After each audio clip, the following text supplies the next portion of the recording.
मित्रांनो, रागदर्शन मालिकेतील आज आपण बागेश्री या रागाबद्दल जाणून घेणार आहोत. बागेश्री रागात ग आणि नी हे दोन स्वर कोमल असतात. याचा वादी म असून संवादी सा आहे. हा राग कसा आहे बघूया. सा रे नी सा नी ध नी सा ग रे सा नी सा मा ग रे मा ग रे सा सा ग मा ध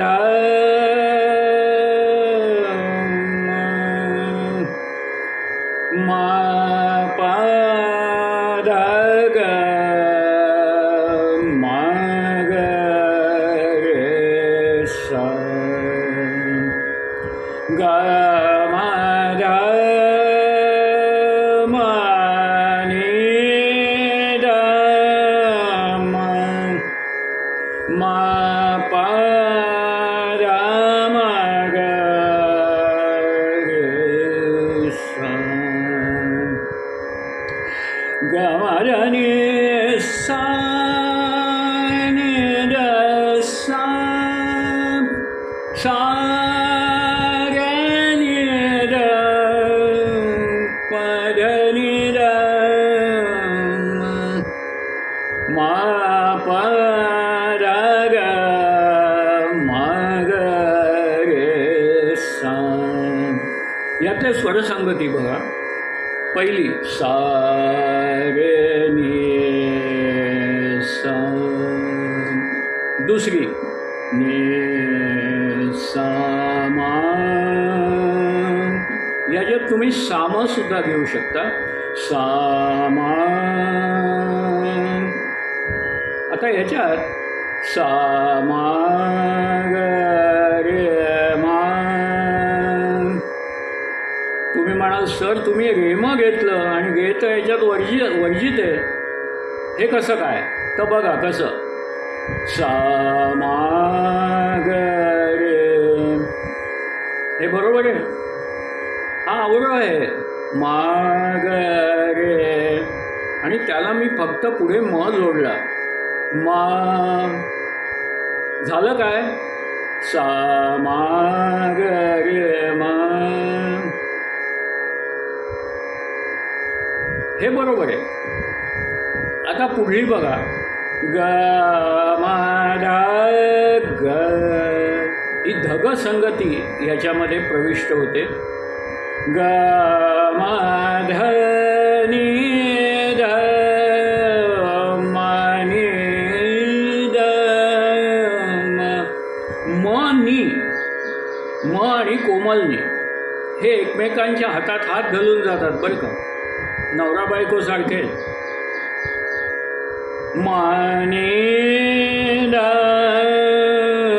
मा प ध ग मा ग रे सा. या झाल्या स्वरसंगती. आता यातला महत्त्वाचा मुद्दा म्हणजे प. हा प कसा लावायचा हा बऱ्याच विद्यार्थ्यांना प्रश्न पडतो. बघा. ग मा ध मा प ध मा. याला म्हणतात वक्री होणं. वक्री म्हणजे काय की मी सरळ वाटेने जातोय आणि मध्येच एकदम मागे चालत येणं, ह्याला वक्री म्हणतात. आता बघा. मा प ध हे मी सरळ चाललोय, पण आता परत मी मागे आलो. मा प ध मा. याला म्हणतात प वक्री होणं. किंवा मग प ध नी ध म. आता याच्यात प ध नी ध म असं चालेल, पण पधनिसा असं नाही चालणार. कारण पधनिसा केलं तर प आरोहात येईल. तुम्ही प घेऊन मागे वळायचं आहे, मा प ध आणि मग मागे यायचं आहे, मा प ध म किंवा मा प नि ध प ध नि ध असा तो प ह्याच्यामध्ये प्रविष्ट होतो. आता काही लोक म्हणतात की आम्ही प घेतच नाही, पण या प मध्ये एक फार मोठं सौंदर्य दडलेलं आहे. बागेश्वरी राग अजून सुंदर दिसतो या प मुळे. तर हे आपण विसरून चालणार नाही. तर असा प घेतला जातो. मारणे सा नि ध सा. आता कोणी म्हणेल सर तुम्ही धसा घेतलं. मी पुन्हा सांगेन, माधनी सा नि ध हे बरोबर आहे. माधनी सा नि ध हा अवरोह झाला आणि त्यात ध मी घेतला तेही बरोबर आहे. आता या माधनी सा नि धला मी सा जोडला वरचा.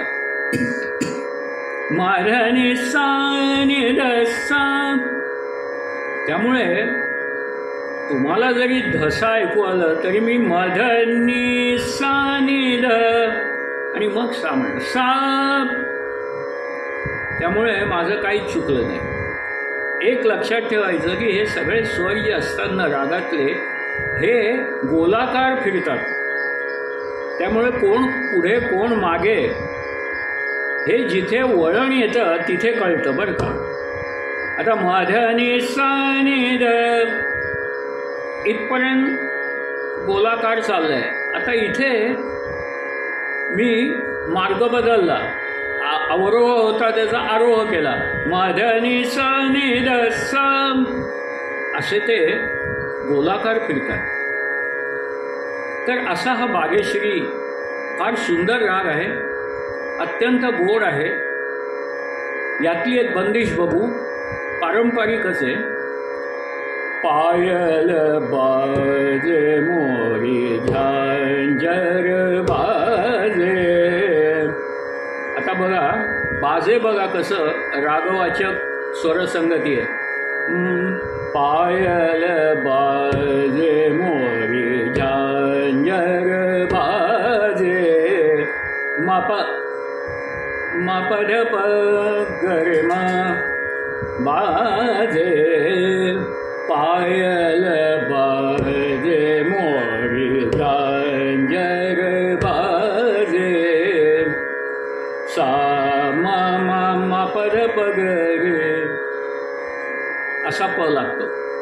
हे बंदिशीतून दाखवून दिलेलं आहे आपल्या पूर्वसुरींनी.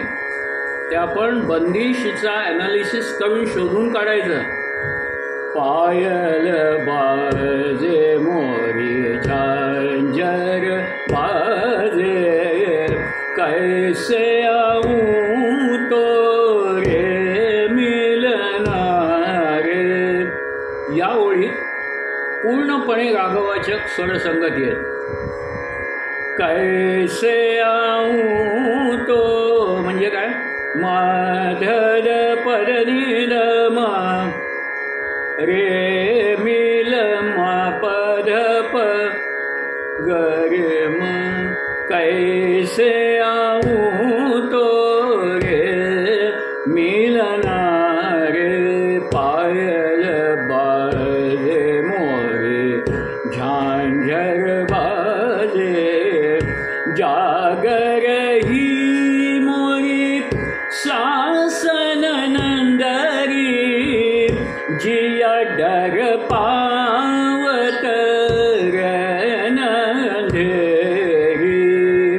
पायल बाजे मोरी झांझर बाजे. असा हा बागेश्री अत्यंत अवीट गोडीचा राग. हा व्हिडिओ आपल्याला कसा वाटला ते अवश्य कळवा. लवकरच मी पुढल्या रागाचा व्हिडिओ घेऊन येत आहे. नमस्कार.